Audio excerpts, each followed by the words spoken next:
Many people today are not just tired. They feel guilty for being tired. They can be exhausted, overwhelmed, mentally drained, emotionally stretched, and physically worn down.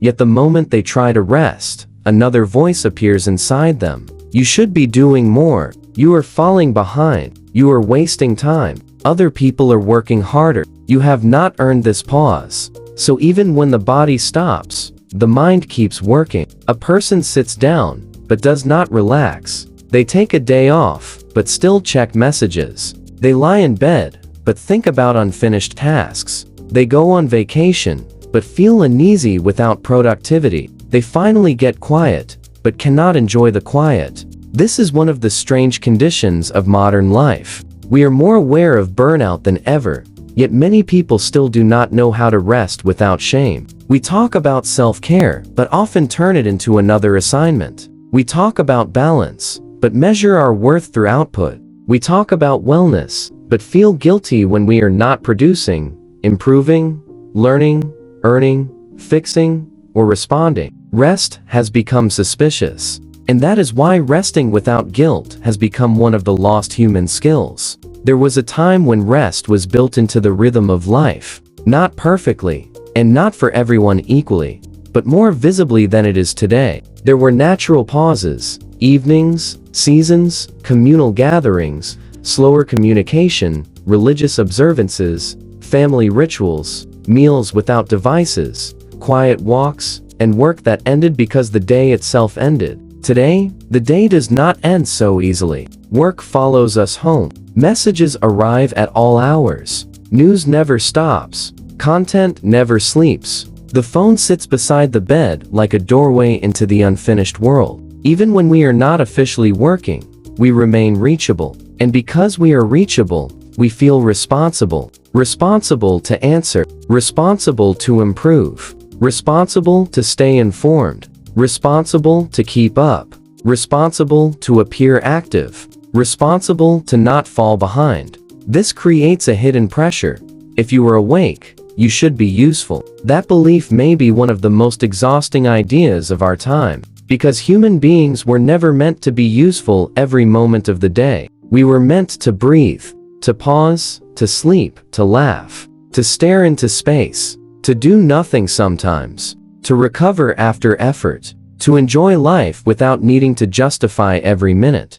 But modern culture often teaches the opposite. It tells us that every moment can be optimized. Every hobby can become a side hustle. Every skill can become a brand. Every quiet hour can become a productivity opportunity. Every private interest can become content. Every rest period can become recovery work so we can return to productivity faster. Even rest is often treated as a tool for more work. Sleep so you can perform. Meditate so you can focus. Exercise so you can produce. Take breaks so you can come back stronger. There is nothing wrong with wanting to function well, but when rest is valued only because it helps us produce more, we have not truly honored rest. We have only made it an employee of productivity. Real rest is different. Real rest says, you are allowed to be human before you are useful. That sentence sounds simple, but many people struggle to believe it, because somewhere along the way, their worth became tied to motion. They learned to feel valuable when busy, important when needed, secure when productive, admired when exhausted, responsible when overextended. And this can become dangerous. Because if exhaustion becomes a sign of importance, people may begin to protect their fatigue as if it proves their value. They may say, I am so busy, not only as a complaint, but as a badge. They may feel anxious when life slows down, because slowness threatens the identity they built around being needed. They may even forget who they are without tasks. This is when rest becomes difficult, not because the body does not need it, but because the ego does not know what to do with it. Rest asks us to stop performing, to stop proving, to stop managing impressions, to stop chasing the next thing for a while. And for a person whose identity depends on constant effort, that pause can feel frightening. So they stay busy, not always, because everything is urgent. Sometimes, because stillness exposes the deeper question, Who am I when I am not producing? This is why rest is not only physical, it is emotional, mental, spiritual, relational. A person can sleep 8 hours and still feel unrested if their inner life never stops running. They may rest the body while the mind remains in survival mode, thinking, planning, regretting, comparing, worrying, anticipating, rehearsing conversations, checking what others are doing, wondering whether they are enough. This is not rest. This is exhaustion in a quieter room. And many people live this way. They take breaks, but bring the pressure with them. They sit down, but do not release the burden. They stop working, but continue judging themselves. The result is a life where the person is always near rest, but rarely inside it. They are physically paused, but internally accused. This is the guilt we are talking about. The guilt that says rest must be justified. The guilt that says tiredness is weakness. The guilt that says doing nothing is failure. The guilt that says slowing down means losing ground. But what if that guilt is not wisdom? What if it is conditioning? What if the voice that accuses you for resting is not the voice of responsibility, but the voice of a culture that has forgotten the limits of being human? Because the truth is simple. A life without rest does not become more meaningful. It becomes more mechanical. People can keep moving for a long time. They can push through fatigue, ignore their emotions, silence their bodies, and keep meeting expectations. But eventually, something starts to thin out. Joy becomes harder to feel. Patience becomes shorter. Listening becomes shallow. Creativity becomes forced. Relationships become functional. The body becomes tense. The mind becomes foggy. The spirit becomes dry. The person is still active, but less alive. And that is the hidden cost of restlessness. It does not always destroy life dramatically. Sometimes it simply drains color from it. A person keeps going, but no longer feels deeply present in what they are doing. They work, but without joy. They help, but with resentment. They care, but with little energy. They speak, but without depth. They accomplish things, but feel strangely empty afterward. This is not because they are lazy. It is because the human system was not designed for endless output. Even the earth has seasons. Fields must lie fallow. Muscles grow after strain, not during it. The mind solves problems during pauses. The heart softens when it is not constantly defended. The nervous system heals when it is allowed to settle. Rest is not the enemy of growth. Rest is part of growth. Without it, effort becomes extraction. You are no longer building your life. You are mining yourself. And eventually, even the strongest person runs out of what has not been restored. This is why rest must be recovered as a skill, not as laziness, not as indulgence, not as escape, not as weakness, but as wisdom. The ability to rest without guilt begins with recognizing that limits are not defects. To have limits is not to fail, it is to be alive. You have a limited body, a limited nervous system, limited emotional capacity, limited attention, limited time, limited energy. Modern culture often tells us to overcome every limit. But some limits are not meant to be conquered. They are meant to be respected. A person who ignores limits does not become limitless. They become depleted. And depletion has consequences. It changes how we see life. It changes how we speak to people. It changes how we make decisions. It changes how we respond to stress. It changes how we treat ourselves. A tired person may mistake everything for a problem. A rested person can often see the same situation with more clarity. That is why rest is not separate from wisdom. Sometimes the most spiritual thing a person can do is sleep. Sometimes the most responsible thing is to stop. Sometimes the most productive thing is to recover. Sometimes the most loving thing is to not arrive empty. This matters deeply in relationships, because unrested people often become reactive people. When we are exhausted, small things feel bigger. Neutral comments sound threatening. Requests feel like burdens. Silence feels personal. Mistakes feel intolerable. Patience becomes thin. We may say things we do not mean. Withdraw when we should speak. Snap when we should listen. Assume the worst, because we do not have the energy to understand the best. So rest is not selfish. Sometimes rest is how we protect other people from the worst version of ourselves. A rested person has more room to listen, more room to forgive, more room to think, more room to respond instead of react, more room to be present without resentment. This is why the lost skill of resting without guilt affects far more than personal comfort. It affects the quality of our humanity. But there is another layer. Many people feel guilty for resting because they compare their private exhaustion to someone else's public productivity. They see others posting achievements, projects, routines, progress, discipline, success, travel, workouts, books, businesses, perfect mornings, perfect meals, perfect lives. And then they look at their own tiredness and feel behind. But comparison is a poor judge of reality. You are seeing the edited surface of another life, while living the unedited weight of your own. You see their announcement, not their anxiety, their progress, not their pressure, their output, not their cost, their highlight, not their exhaustion. And yet, you use that surface to punish yourself. This is one reason modern rest feels difficult.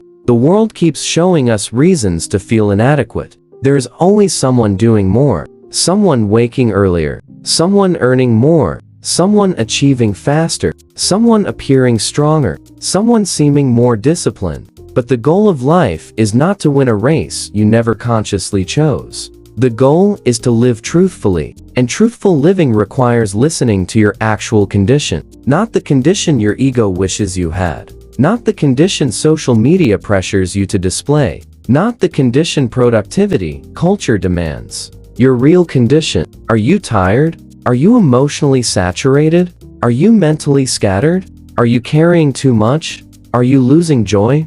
Are you becoming harsh? Are you moving faster than your soul can follow? These questions matter, and they often arise when we finally pause. That is why rest can feel uncomfortable. It may show us the truth about how much we have been carrying, but that truth is not there to shame us. It is there to guide us. At this point, we need to ask a deeper question. What would change if you stopped treating rest as something you must earn? What if rest is not a reward for finishing everything? What if rest is a condition that helps you continue wisely? Because if rest only comes after everything is done, most people will never rest. There is always another task, another bill, another message, another goal, another problem, another improvement, another expectation. The list never fully ends. So if your permission to rest depends on the list being empty, your peace will always be postponed. This is one of the great traps of modern life. We keep promising ourselves we will rest after we catch up.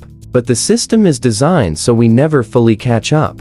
There is always more to consume, more to answer, more to improve, more to organize, more to learn, more to become. So rest must become a boundary, not a leftover. It must be protected, not merely hoped for. And this does not mean doing nothing all the time. It means creating rhythms that remind your body and mind that life is not only labor. A quiet meal, a screen-free walk, an evening without productivity, a moment of breathing before the next task, a full night of sleep without apology, a day where you are not trying to prove anything, a pause between effort and reaction. These are not signs of weakness. They are signs that you are trying to remain whole. One of the hardest parts is learning the difference between real rest and disguised distraction. Not everything that feels like rest actually restores us. Scrolling for 2 hours may numb the mind, but not renew it. Watching endless videos may pass time, but not always bring peace.